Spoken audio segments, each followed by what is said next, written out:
नमस्कार दोस्तों, एक बार फिर से आपका स्वागत है। और आज हम बात करेंगे भारत का भूगोल। तो सबसे पहले हम देखेंगे भूगोल शब्द की उत्पत्ति कहाँ से हुई है। जैसा कि हम जानते हैं, भूगोल को ग्रीक भाषा के दो शब्दों से, जियो और ग्राफोस, दो शब्दों से लिया गया है। और ये जो दो शब्द हैं वो ग्रीक भाषा के हैं, ग्रीक शब्द हैं। वो हम बात करते हैं जियो का अर्थ में पृथ्वी होता है, और ग्रोफोस जो ग्रीक शब्द है उसका वह अर्थ होता है वर्णन। तो हम कह सकते हैं कि पृथ्वी का वर्णन जो है भूगोल का सेंस है। कहने का मतलब ये है, भूगोल में पृथ्वी का वर्णन का ही अध्ययन किया जाता है। तो सबसे पहले देखेंगे, अब ये भूगोल का सेंस चाहे वो भारत के भूगोल में है। अगर हम भारत के परिप्रेक्ष्य में बात करेंगे तो भारत में जो पृथ्वी का हिस्सा है उसके आसपास ये सारी चीज़ों को हम देखेंगे कि क्या है। सबसे पहले बात करते हैं जो ज्योग्राफी भूगोल के पिता के रूप में इरेटोस्थनीज,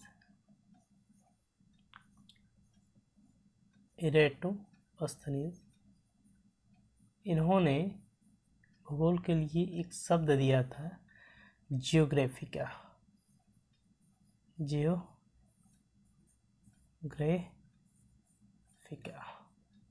देखेंगे, इन्होंने जियोग्राफी न करके जियोग्राफिका कहा, और इसी के सेंस में इनको इरेटोस्थनीज को फादर ऑफ ज्योग्राफी यानी कि भूगोल के पिता के रूप में जानते हैं। भूगोल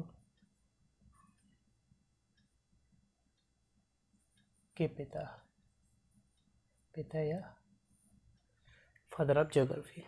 तो हम भारत में के विषय में चर्चा कर रहे हैं, तो हम देखेंगे कि भारत की अवस्थिति क्या है, विस्तार के विषय में चर्चा करेंगे। और हम ये देखेंगे कि भारत ग्लोब पे कहाँ है, यानी ग्लोब पे भारत की स्थिति क्या है, कहाँ दर्शाया गया है, इस पर हम चर्चा करेंगे। सबसे पहले देखेंगे कि भारत के क्षेत्रफल के विषय में बात करेंगे। भारत का क्षेत्रफल ये 32,87,263 वर्ग किलोमीटर है। तो आप याद करने के लिए एक मोटा ये 32,87,000 को याद कर सकते हैं। ये एग्जैक्ट फिगर नहीं पूछा जाता, लेकिन आपको लमसम एक जो नियर अबाउट बताना होता है। इस पर हम बात करेंगे। जो ये क्षेत्रफल है ये समस्त भूभाग का, यानी कि पृथ्वी के समस्त भूभाग का ये 2.4% है। इस क्षेत्रफल की बात हो रही है, क्षेत्रफल परसेंटेज का। अब ये 2.4% जो अपना भूमि है, ये भारत का नक्शा है। एग्जैक्ट तो नहीं बना है, लेकिन हाँ इतना समझ में आ रहा होगा, ये मैप है इंडिया का। आगे देखेंगे कि जो 2.4% है ना, ये 7वां सबसे बड़ा देश है, सबसे बड़ा देश। इसमें देखेंगे, जब 7 बड़े देशों की बात हो रही है, आपको ये ध्यान देना होगा, ये जानना होगा कि 6 बड़े देश हैं, वो हमसे कौन से हैं। तो हम आज बात करेंगे। तो सबसे पहले देखेंगे, ये रूस है, सेकंड नंबर पे कनाडा है, तीसरे नंबर पे चाइना है। और जब भी चीन की बात आए, ध्यान देना, चीन का एरिया थोड़ा सा ज़्यादा है यूएसए से, अमेरिका से। यूएसए को चौथे स्थान पे रखेंगे, 5वें स्थान पे रखेंगे ब्राज़ील,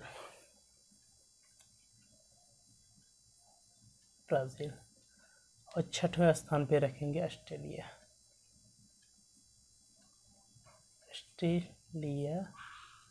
और 7वें स्थान पे भारत है, 8वें स्थान पे अर्जेंटीना। आपको भारत के सेंस में एक ऊपर और एक नीचे दो याद करने होंगे, जानना होगा कि भारत से ऊपर और नीचे। भारत की बात करें तो क्षेत्रफल में जो ये 2.4% है, इसमें 17.5% जनसंख्या निवास करती है। समस्त जो जनसंख्या है, यानी कि पूरे पृथ्वी पर जितनी जनसंख्या है वो 17.5% निवास करते हैं भारत में, और इसका क्षेत्रफल 2.4% है। ठीक है, यह जनसंख्या है। यह विश्व की सेकेंड जनसंख्या वाला देश है, बड़ी जनसंख्या है।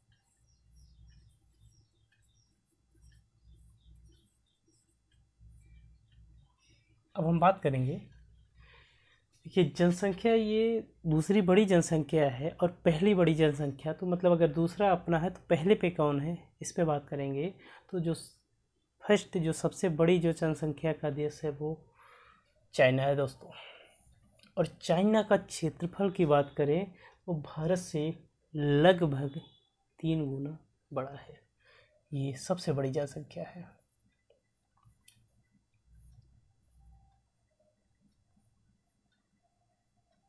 चाइना की, और ये अनुमान लगाया जा रहा है कि 2037 के आसपास हम इस जनसंख्या को क्रॉस करेंगे और विश्व में सबसे बड़ी जनसंख्या वाले देश के रूप में हम उभरेंगे। ठीक है, तो हमने बात कर लिया भारत का क्षेत्रफल के विषय में, जो कि ये 32,87,263 वर्ग किलोमीटर है। ये समस्त भूभाग का 2.4% है, और इस क्रम में हम 7वां सबसे बड़े देश है। 6 देशों की बात हमने कर ली। सबसे पहले रूस है, कनाडा है, चाइना है, यूएसए है, ब्राज़ील है, ऑस्ट्रेलिया है, भारत है और फिर अर्जेंटीना है। और इस 2.4% जो भूभाग है, यहाँ पे 17.5% जनसंख्या निवास करती है, जो कि समस्त जनसंख्या का 17.5 है। और यहाँ पे सेकंड सबसे लार्जेस्ट जो पॉपुलेशन है, सबसे बड़ी जनसंख्या है, वो निवास करती है इस 2.4% जो अपना क्षेत्र है, एरिया है। अब इसमें देखेंगे एक चीज़, अब और इसमें ध्यान दीजिएगा कि 18% लाइव स्टॉक होता है। लाइव स्टॉक, ठीक है। तो लाइव स्टॉक होता गया है कि ये जो मवेशी हैं, जैसे गाय, भैंस है, बकरी है, भेड़ है, तो ये लाइव स्टॉक होता है। तो इसके सिलसिले में ये 2.4%, यानी भारत की बात करें ये फर्स्ट नंबर पे लाइव स्टॉक आता है। ठीक है, इसी क्रम में हम आगे बढ़ेंगे और देखेंगे कि ग्लोब पे भारत की अवस्थिति क्या है। ग्लोब पे भारत की अवस्थिति क्या है, और देखेंगे तो भारत अक्षांश रेखा पे, यानी कि लेटीट्यूड लाइन और लॉन्गिट्यूड लाइन पे कहाँ पे शो हो रहा है। मैप से इसको समझने का कोशिश करेंगे। देखिए, ग्लोब हल्का सा यहाँ समझ लीजिए, ये अगर ग्लोब है, यहाँ आपको दो चीज़ें समझना, एक लेटीट्यूड और दूसरा लॉन्गिट्यूड, यानी एक अक्षांश रेखा और एक देशांतर रेखा। जब हम वर्ल्ड ज्योग्राफी में जाएंगे तब इन चीज़ों को हम अच्छे से बताएंगे कि है क्या। ठीक, ये 0 डिग्री ये है, जो इसको विषुवत रेखा बोलते हैं। विषुवत रेखा,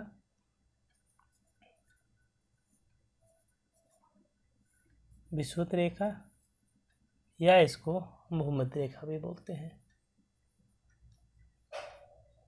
भूमध्य रेखा।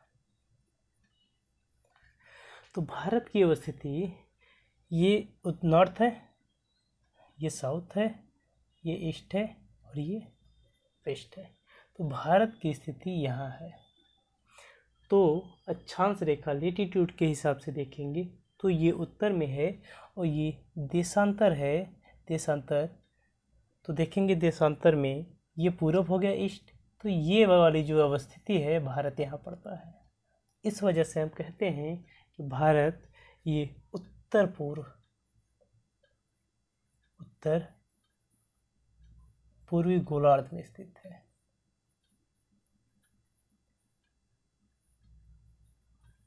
यानी भारत की अवस्थिति उत्तर पूर्वी गोलार्ध में है। ठीक है। एक्चुअली देखिए, लेटीट्यूड लाइन जो है, भूमध्य रेखा, ये पैरेलल होती है। जब हम बात करेंगे उस पर तब बताएंगे। यानी कि एक दूसरे से समान दूरी पे अक्षांश रेखाएं जाती है।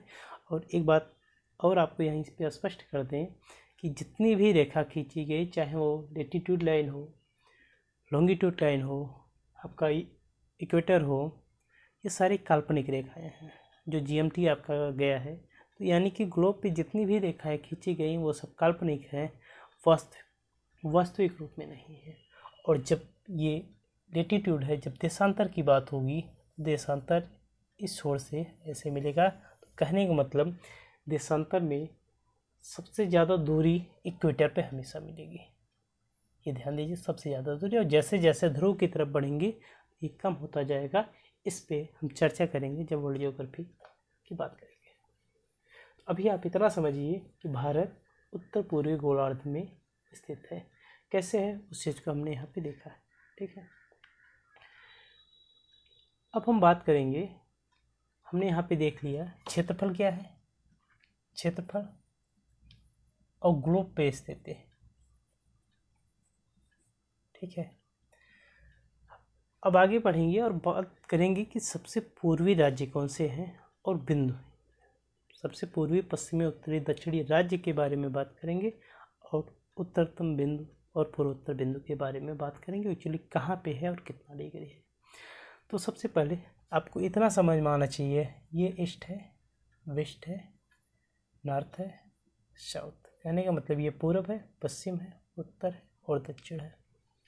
पूर्व में चलते हैं तो देखते हैं पूर्व का जो राज्य है अरुणाचल प्रदेश, ये लगभग इस कंडीशन में है। यहाँ पे अरुणाचल प्रदेश,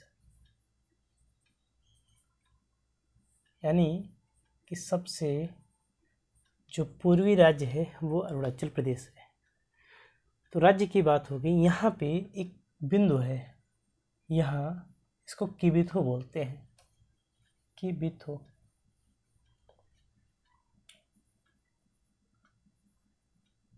किबिथो, किबिथो कहाँ पे है? किबिथो है अरुणाचल प्रदेश में। और ये सबसे पूर्वी बिंदु है, सबसे पूर्वी बिंदु है।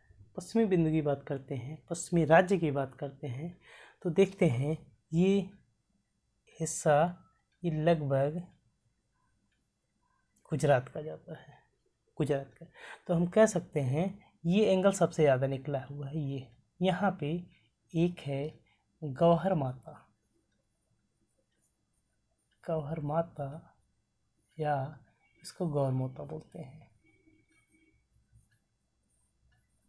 गौहर माता या गौर माता बोलते हैं। यह है गुजरात में। तो हमने यहाँ पे सबसे पूर्वी बिंदु की बात की है, ये किबिथु में है। और सबसे पश्चिमी जो कि गुजरात में, ये गुजरात है।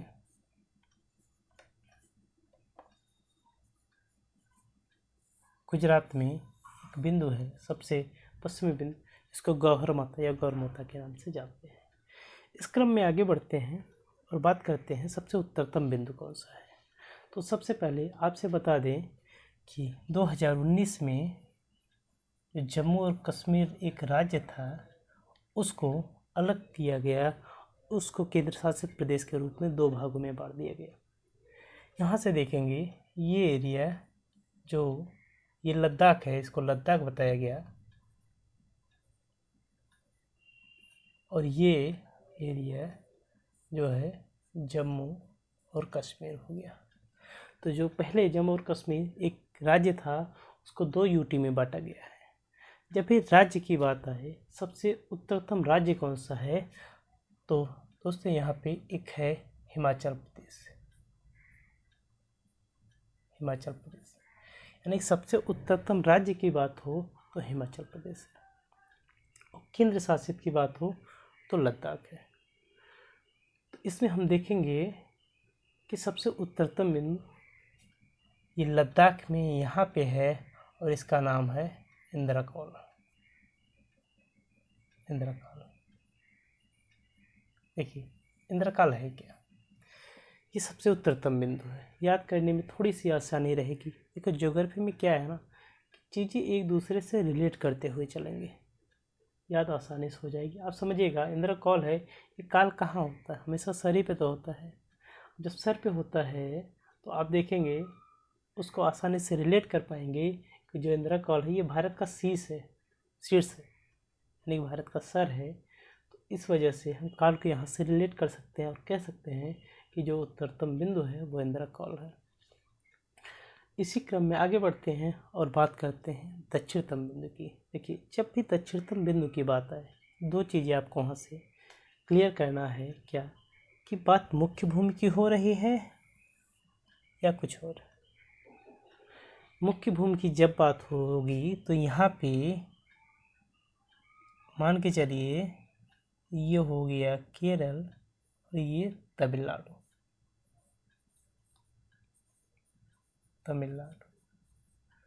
अगर राज्य की बात हो रही है तो सबसे दक्षिणतम राज्य तमिलनाडु है, और बिंदु की बात हो रही है तो सबसे नीचे यहाँ पे कन्याकुमारी है।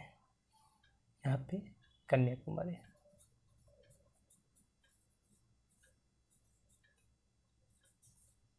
कन्याकुमारी में एक द्वीप है, उसका नाम है केप कमोरिन। केप कमोरिन कन्याकुमारी में एक है, केप कमोरिन।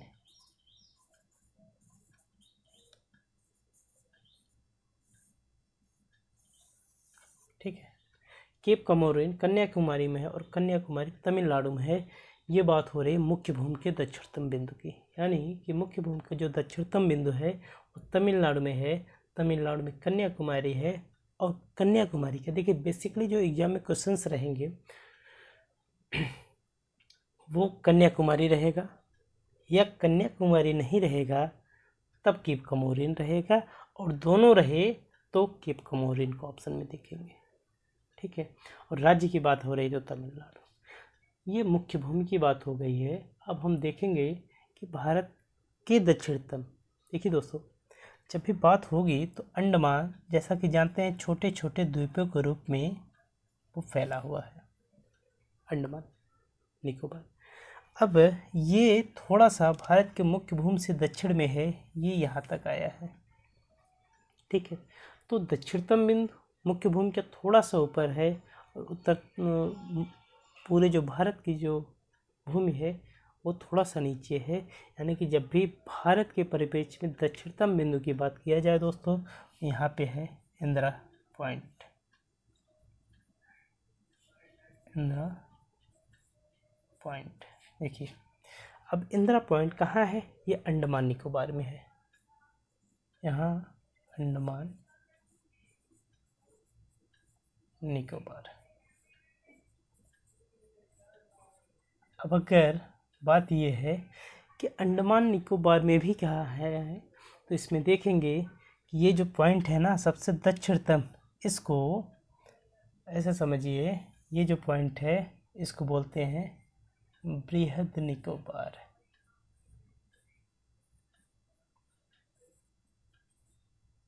बृहद निकोबार।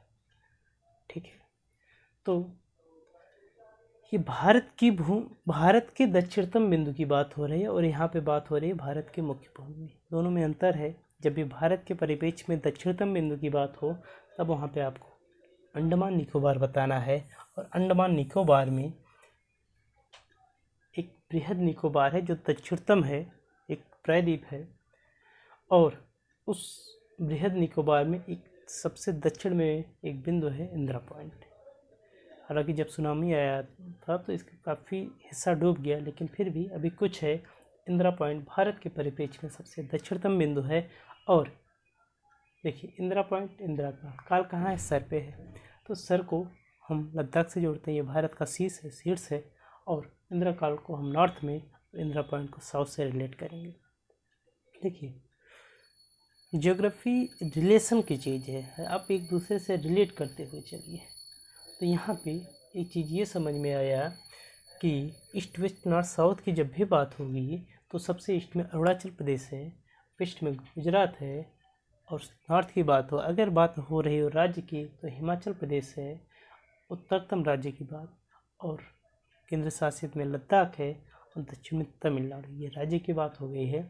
जब हम पूर्वोत्तर बिंदु की बात करेंगे, किसी भी दिशा में बिंदु की बात करेंगे, यानी कि पूर्वोत्तर की बात करें, ये पूर्व में भारत का सबसे पूर्वी हिस्से की बात हो रही है, बिंदु की बात हो रही है, सबसे जगह की बात हो रही है।